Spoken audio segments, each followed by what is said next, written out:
Praise God, mohalad kog awit mga kaigsunan.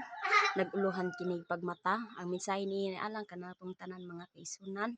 Og ay lang ninyo paminaw ang akong tingog kundi ang maong mensahe sa awit mga kaigsunan tungod kay makapahimuot man ta sa mga butang ni ining kalibutan nga dili sa tumboy nga Dios. Samot na karon kaha mga kaigsunan nga ang mensahe sa mong awit mga kaigsunan makarelate gyud sa ato ang pag-alaga diha kaniya og God bless sa tanan.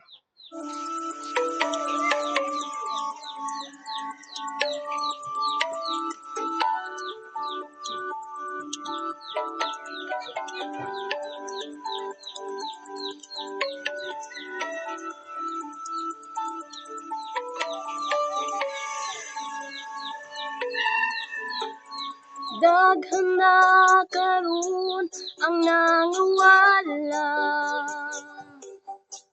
tungod sa pagsulay sila nagapamiya. Daghan na usab ang nasalaan diha sa pagtuo sila nahimulan. Igsoon ko karon unta pamalandungan kung unsa ang giingon sa Biblia. Siya nga mulaot ay angtod sa katapusan. Siya raw sab unya ang gantihan. Pagkapait kung mobilya ka sa pag-alagad diha kaniya. Pagkakuyang niya ng panahon na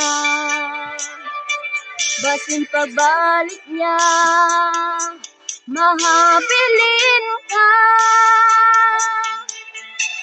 Igsoon ko karon unta pamalandungan kung unsa ang giingon sa Biblia. Siya nga mulaot ay angtod sa katapusan.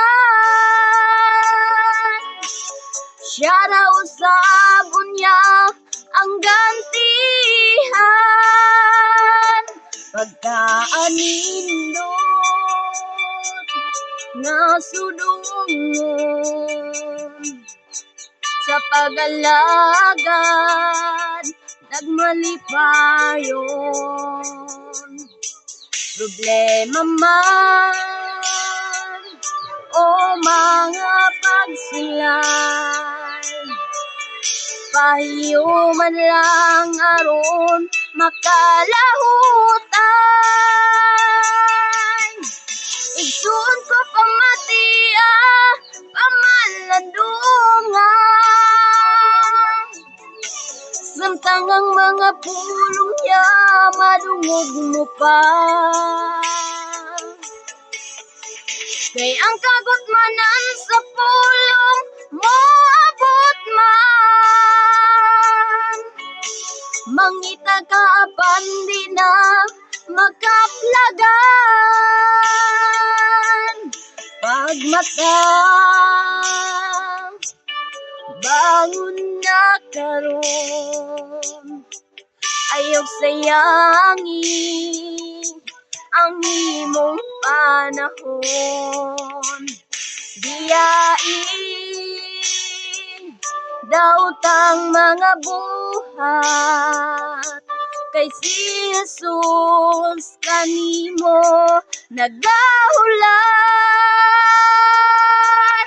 Pagmata bangon na karon, ayaw sayangin ang imong panahon. Diyain daotang mga buhat kay si Jesus nagahulat kay si Jesus kanimo nagahulat. Praise God.